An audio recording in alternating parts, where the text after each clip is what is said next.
अस्सलाम वालेकुम dear student. आज की इस वीडियो के अंदर मैं आपको क्वेश्चन कराऊंगा। बेटा क्लास सेकंड ईयर के अंदर एक क्वेश्चन आता है। पैसेज को हमने उर्दू से इंग्लिश के अंदर ट्रांसलेशन करनी होती है और आज जो पैराग्राफ है वो पैराग्राफ है 113। काफ़ी इंपॉर्टेंट पैराग्राफ है। कोशिश किया करें साथ साथ डे बाय डे जो मैं पढ़ाता हूँ याद करते रहें। इससे जो है वो बहुत आसानी हो जाएगी आपको जो है वो याद करने में।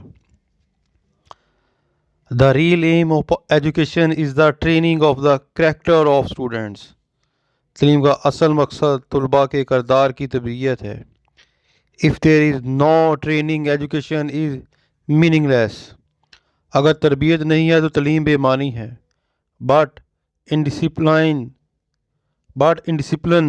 in our colleges is increasing day by day। मगर हमारे कॉलेजों में बदनज़मी दिन ब दिन बढ़ रही है। The student do not pay attention to their studies। तलबा अपनी पढ़ाई पर तवज्जो नहीं देते।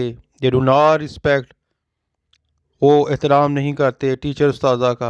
They do not go to college regularly। वो कॉलेज बाकायदगी से नहीं जाते। They waste their time। वो वक्त ज़ाया करते हैं इन यूजलेस एक्टिविटीज़, बेकार जो है वो सरगर्मियों में।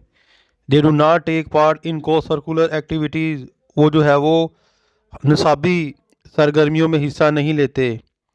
Many students are inclined to smoking। बहुत से तालिब इल्म सिगरेट नोशी की तरफ मायल हो जाते हैं।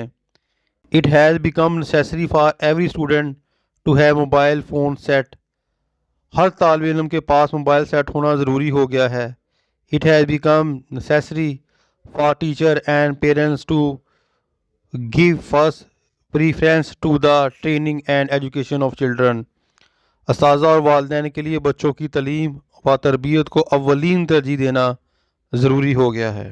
ठीक है, ये बेटा पैराग्राफ है और इंशाअल्लाह ताला आगे जो आ रहे हैं पैराग्राफ वो भी मैं आपको डे बाय डे जो है वो पढ़ाऊँगा।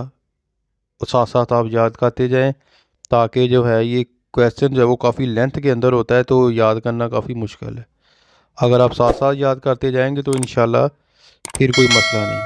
अपनी दुआ में याद रखिएगा। फ़ी मानिल्लाह। अस्सलाम वालेकुम।